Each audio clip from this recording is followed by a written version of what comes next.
Κυρίες και κύριοι, καλημέρα για από εμάς. Είμαι ο Ανδρέας Καραντώνης, υπεύθυνος marketing της εταιρείας Channel IT και με τη βοήθεια του senior engineer του Joseph Msalam θα σας παρουσιάσουμε σήμερα κάτι το οποίο, όταν καθίσαμε να συζητήσουμε τι θέλουμε να δείξουμε σήμερα, είπαμε να πάμε σε κάτι που όλοι γνωρίζουν. Το κομμάτι της επικοινωνίας της εταιρικής μέσω email ήταν, είναι και θα είναι παραδοσιακό και ίσως το σπουδαιότερο. Αλλά θα το προσεγγίσουμε με μια διαφορετική ματιά για κάποιον που ενδεχομένως να μην γνωρίζει το κομμάτι του DMARC, αυτό δηλαδή που θα αναλύσουμε σήμερα. Καταρχάς, για να ξεκινήσουμε, ξέρει κάποιος τι είναι το DMARC, το πρωτόκολλο DMARC? Δεν βλέπω χέρια. Τζόζεφ, θέλουμε τη βοήθειά σου για να μας το αναλύσεις και να μας πεις τι ακριβώς συμβαίνει. Επειδή βλέπω γνώριμα πρόσωπα στο κοινό, είμαι σίγουρος ότι κάποιοι ξέρουν.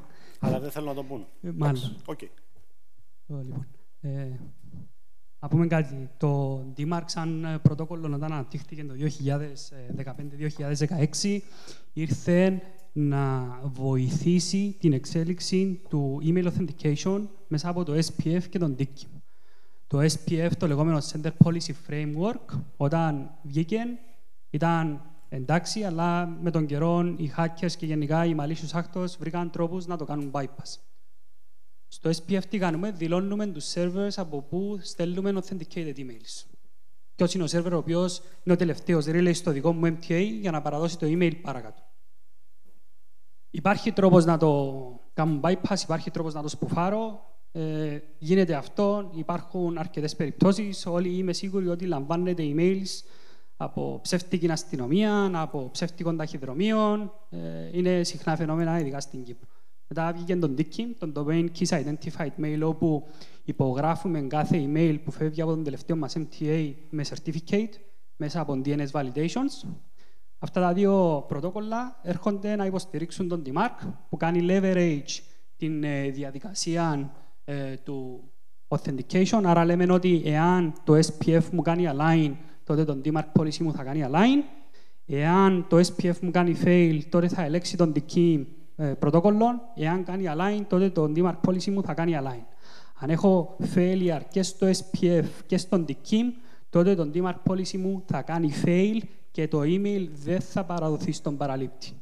Άρα, αν εγώ είμαι μια εταιρεία η οποία στέλνω marketing content ή μεγάλο περιεχόμενο σε τελικούς χρήστες, όπου ο παραλήπτης έχει Gmail, έχει Hotmail και γενικά δεν είναι εταιρικό on account, το οποίο μπορεί να έχει email gateway protection, τότε το email ενδέχεται να παραδοθεί στο inbox του χρήστη. Άρα με τον DMARC, εάν εγώ εφαρμόσω στο δικό μου οργανισμό έναν DMARC πρωτόκολλο και βάλω μια σωστή πολιτική και φέρω τον DMARC μου σε policy reject, τότε εκτός του ότι προστατεύω το δικό μου brand για να μην παίρνουν οι πελάτες μου fake emails impersonated από εμένα, προστατεύω και τον ίδιο τον τελικό χρήστη. Και δημιουργώντας αυτήν την πολιτική, σιγά σιγά, εάν το maturity level όλων των domains μέσα σε μια χώρα ή μέσα σε έναν μεγάλο κύκλο, τότε φτάνει σε έναν επίπεδο όπου το spam και το impersonation εξαλείφεται.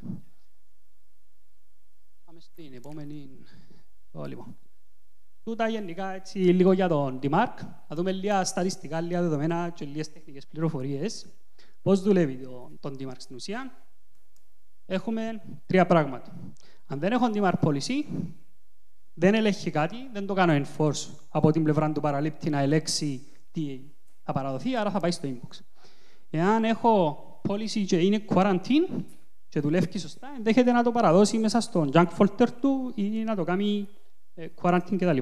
Εάν το policy μου όμως είναι reject και στάληκε το email κτλ., τότε στον DNS validation την ώρα που θα παραδοθεί το email από την πλευρά του recipient mail server, ο MTA θα του ρωτήσει: έχεις αυτά τα records? Εάν τα έχεις και είναι σωστά, τότε δικαιούσε να το στείλεις παρακάτω.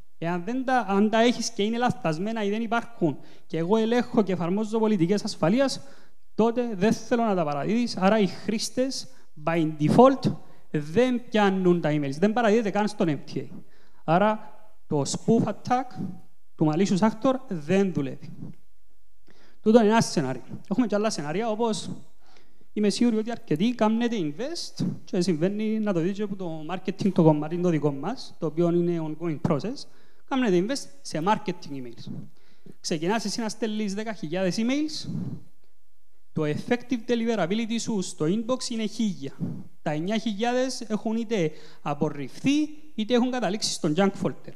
Γιατί οι παραλήπτες σου, εάν είναι consumers, είναι Gmail, είναι Hotmail, είναι οτιδήποτε, έρχονται και λένε ότι «OK, εσύ στέλνεις τα email σου, αλλά αυτόν το email που στέλνεις, επειδή ο συγκεκριμένος το στέλνει από non-authorized massive email senders, θα πάει στο spam ή στο reject». Άρα το investment που έκανα για εκείνον το marketing campaign απέτυχε. Επειδή το 90% των emails μου δεν θα παραδοθούν στον τελικό παραλήπτη. Θα πάει στο junk, δεν θα το δει ποτέ. Άρα είμαστε proactively όχι μόνο στο να εξαλείψουμε το spoofing, αλλά στο να βελτιώσουμε την παράδοση του email στο inbox. Που είναι πολύ σημαντικό να ξέρω ότι με στατιστικά ότι παραδίδεται. Και το diversification στα business δεν έχει να κάνει. Είτε είσαι μικρή επιχείρηση, είτε είσαι μεγάλη, εάν έχεις έναν domain το οποίο χρησιμοποιείς για να στέλνεις emails, είσαι susceptible σε spoof attacks ή malicious attacks. Όσο μικρός ή μεγάλος και να είσαι. Το να κάνω έναν DMARC policy και να δουλεύει δεν είναι αρκετά κοστοβόρο με βάση τα δεδομένα της εποχής και ούτε αρκετά δύσκολο. Απλά θέλει λίγη μελέτη, την οποία μπορούμε να βοηθήσουμε. Το 2022, 621 individual brands globally, μέσα σε ένα μήνα, είχαν overall brand abuse. Δηλαδή, εσταλήκαν emails, γίνηκαν copy logos, γίνηκαν fake websites, τα οποία έκαναν compliment, spoof attacks ή phishing attacks all over the globe. Νομίζω το επόμενο που μας δείχνει τα 50 most frequency spoof brands, τα συγκεκριμένα. Να δώσω το λόγο στον Ανδρέα για λίγο να σας πει. Αυτή η λίστα προέρχεται από την Cloudflare. Μπορεί στο ίντερνετ να βρείτε διαφορετικές λίστες από άλλους ερευνητές που κάνουν αντίστοιχη δουλειά. Το νόημα παραμένει το ίδιο. Μεγάλα brands τα οποία είναι πολύ γνωστά στο κοινό εμπεριέχονται σε αυτές τις λίστες. Ανεξάρτητα ποιος είναι πρώτος, ποιος είναι δεύτερος, ποιος είναι τρίτος, δεν έχει καμία σημασία. Άρα λοιπόν, ο στόχος ποιος είναι? Να κάνουν impersonate brands που είναι πολύ γνωστά στο κοινό, που ο κόσμος τα εμπιστεύεται, τον τηλεπικοινωνιακό του πάροχο, την τράπεζά του, τα social media του και ούτω καθεξής, ούτως ώστε να επιτύχουν τον απότερο σκοπό τους.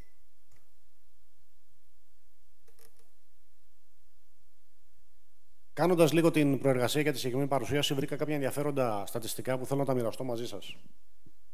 Η συγκεκριμένη κάρτα απεικονίζει την αύξηση των domains globally που έχουν εφαρμόσει πρωτόκολλο DMARC. Και βλέπουμε ότι όντως, προϊόντος του χρόνου, όλο και περισσότερα domains ανά τον κόσμο πηγαίνουν προς την εφαρμογή πολιτικής DMARC. Εδώ υπάρχει, σε ένα συγκεκριμένο χρονικό σημείο, μια πολύ μεγάλη αύξηση. Εντοπίζεται λίγο πριν το τέλος του πρώτου εξαμήνου του 2018, μια πολύ μεγάλη αύξηση domains τα οποία εφάρμοσαν DMARC πολιτική. Μπορεί κανείς να σκεφτεί τον λόγο που έγινε τότε? Πάει σε κάποιον το μυαλό γιατί μπορεί να έγινε τότε? Θυμάται κανείς τι έγινε τότε? Ναι. Όχι, το 2018 είναι πιο πίσω. Είναι λίγο πιο πριν.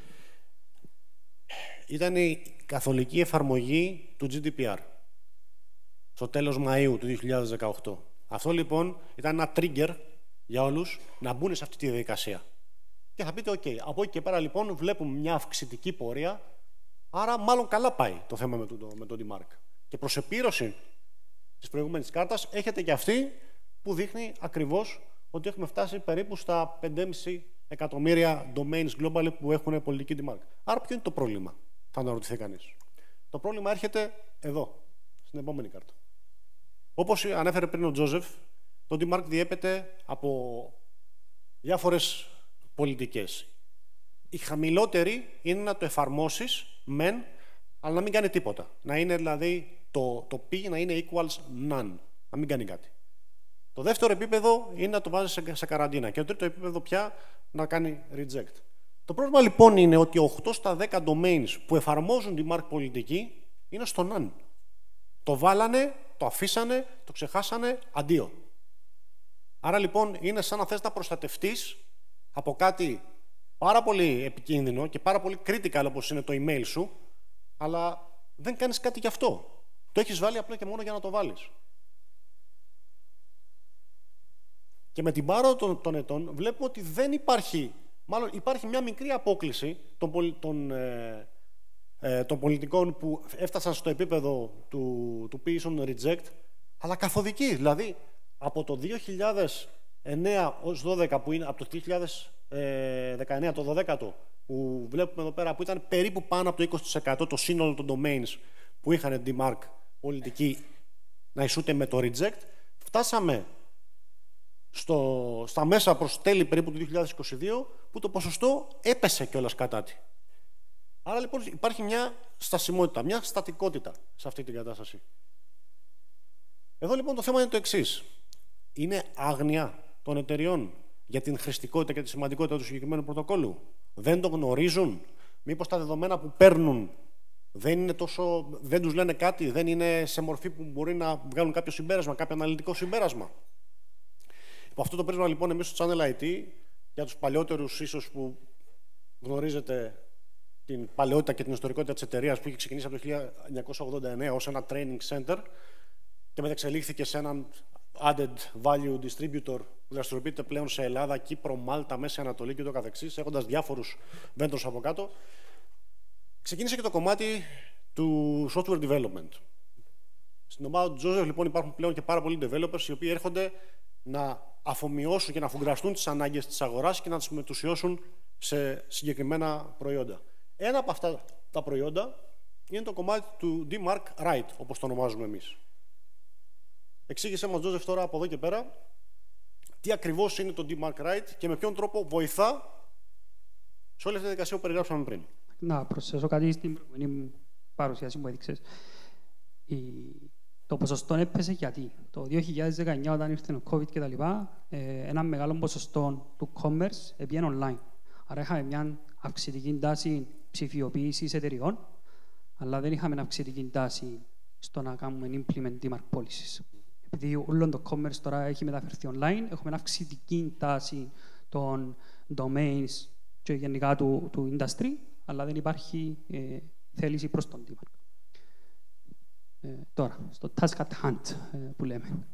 Το DMARC Write έρχεται να βελτιστοποιήσει το email deliverability που είναι μια πλευρά, έρχεται να βελτιώσει τον domain reputation και το όλα επηρεάζονται ολιστικά, γιατί εάν εγώ στέλνω emails και η Google αύριο βάλει με μέσα σε μια λίστα, θα μου καταστρέψει τον domain reputation μου, άρα τον domain deliverability μου θα πέσει, το οποίο είναι, συνεπάγεται, είναι, ας το πούμε, αλληλένδετα.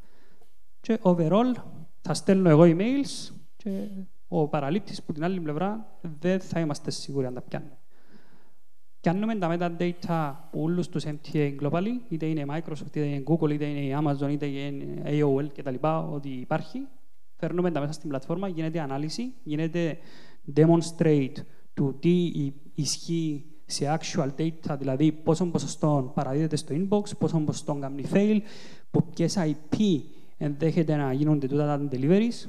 Μπορεί να ανακαλύψουμε services που συμβαίνει πάρα πολύ συχνά, ειδικά σε μεγάλους οργανισμούς που μπορεί ένα τμήμα να μην επικοινωνεί με έναν άλλον. Πάει ένας marketing director, βάλει έναν solution MailChimp για παράδειγμα, λέμε τώρα ένα vendor, να στέλνει emails. Το IT δεν το ξέρει και αύριο έρχεται τον DMARC και λέει μας, όπα, εγώ ήβρα ότι κάποιος στέλνει emails που τούτον το relay. Τι πρέπει να κάνουμε? Υπάρχουν διαδικασίες, πρέπει να ανακαλύψουμε τα services, να βρούμε τα IPs, εάν θα γίνουν incorporate ή όχι και ούτω καθεξής.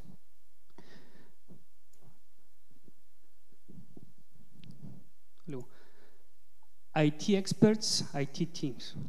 Το DMARC αναπτύχθηκε μέσα στην εταιρεία μετά από ολιστικά γύρω στα 10 χρόνια εμπειρίας. Η Channel IT κάνει σχεδόν 10 χρόνια και κάτι αυτή τη στιγμή DMARC compliance. Χρησιμοποιήσαμε ό,τι εργαλείο της αγοράς υπάρχει, χρησιμοποιήθηκε από την ομάδα, κάναμε αρκετούς οργανισμούς.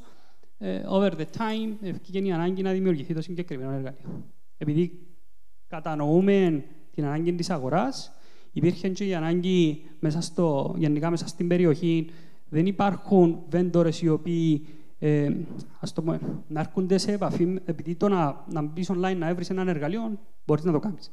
Το θέμα είναι το knowledge το οποίο μπορείς να πιάσεις, ούτως ώστε να υλοποιήσεις το πράγμα. Γιατί το DMARC σαν πρωτόκολλο αρκετοί στην αρχή μπορεί να το βρουν λίγο δύσκολο. Έχουμε το capability, έχουμε τους τεχνικούς, έχουμε την ομάδα να εξηγήσουμε αναλυτικά πώς μπορούμε να κάνουμε το process. Παίρνει περίπου 3 μήνες και δίνουμε τα data, γίνεται στο post στην πλατφόρμα κτλ. Μπαίνετε μέσα και ξεκινούμε 30 με 30 μέρες ώστε να φτάσουμε σε έναν καλό compliance level. Άρα έχουμε brand protection, έχουμε insight, έχουμε domain reputation, έχουμε deliverability, έχουμε visibility into threats. Το visibility into threats, εάν εγώ έχω έναν οργανισμό, μια μεγάλη εταιρεία και αύριο κάποιος σπουφάρει με και έχω πελάτες και πάθω την, να βγει να πει ο τάδε έστειλε μου email. Ο τελικός χρήστης δεν έχει γνώσεις, δεν μπορεί να ξέρει αν το email είναι valid, εάν είναι σωστό. Άρα το να προστατεύσουμε το consumer side και να προστατεύσουμε γενικά τους πολίτες, αν το πάρουμε σε government επίπεδο, είναι πάρα πολύ σημαντικό. Προχωρήσουμε το πλοίο. Λοιπόν. Τούτο είναι το dashboard, τούτα είναι στατιστικά, είναι production, είναι το domain της Channel IT. Έχουμε deliverability rate για τις τελευταίες 30 μέρες, όταν έπιασα τον dashboard, 99,6%, με domain alignment στον document 98,6%. Στο SPF όμως έχω failures. Και αυτό συμβαίνει επειδή συνέχεια, καθημερινά, βγαίνουν είτε relays, είτε υπηρεσίες τις οποίες εμείς μπορεί να μην τις χρησιμοποιούμε, αλλά κάνουν relay forward τα emails μας. Και μπορώ να ξέρω από ποιους relay φεύγει, μπορώ να βρω από ποιες IP μετακινούνται τα emails. Το email compliance policy μου όμως εδάμε. Κάθε γραμμή αντιπροσωπεύει ένα record. Όσον κάνουν align γραμμές, με βάση τα incidents, είμαι εντάξει. Εάν εγώ έχω ένα spoof attack το οποίο συμβαίνει σήμερα, σε 24 ώρες να δω έναν differential πάνω στη γραφική παραστάση. Άρα να ξέρω ότι εχθές είχα incident. Τα reports έρχονται μέσα στην πλατφόρμα κάθε 24 ώρες. Άρα μπορώ να κάνω identify μέσα σε πολλά μικρό framework εάν έχω spoof attack ή incident που είναι ongoing. Γιατί αν το ξεκινήσει κάποιος θα στείλει ούτε 500 ούτε 1000 emails, θα στείλει 500,000, θα στείλει πάρα πολλά. Άρα μπορώ πολλά γλυόρα να το εύρω και να κάνω mitigation, ώστε να ενημερώσω, να δω που ποιο σερβερ έρχεται. Έτυχε μας περίπτωση να εύρουμε το σερβερ, να στείλουμε email στον ιδιοκτήτη του σερβερ και να τον κλείσει σε συγκεκριμένο πελάτη.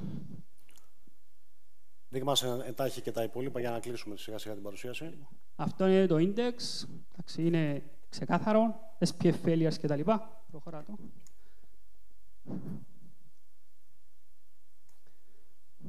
Λοιπόν, επειδή τούτο που λέμε τηρούμε εδώ, η Channel IT δημιουργώντας το εργαλείο έχουμε έναν πλάνο που λέγεται free, είναι δωρεάν για όλους, forever, κάνεις register, έχεις τα data σου up to 1 month, με πολύ basic features, έστω και ένας μικρός οργανισμός μπορεί να το κάνει implement για να βελτιστοποιήσει τον domain security του, τον brand reputation του και ούτω καθεξής.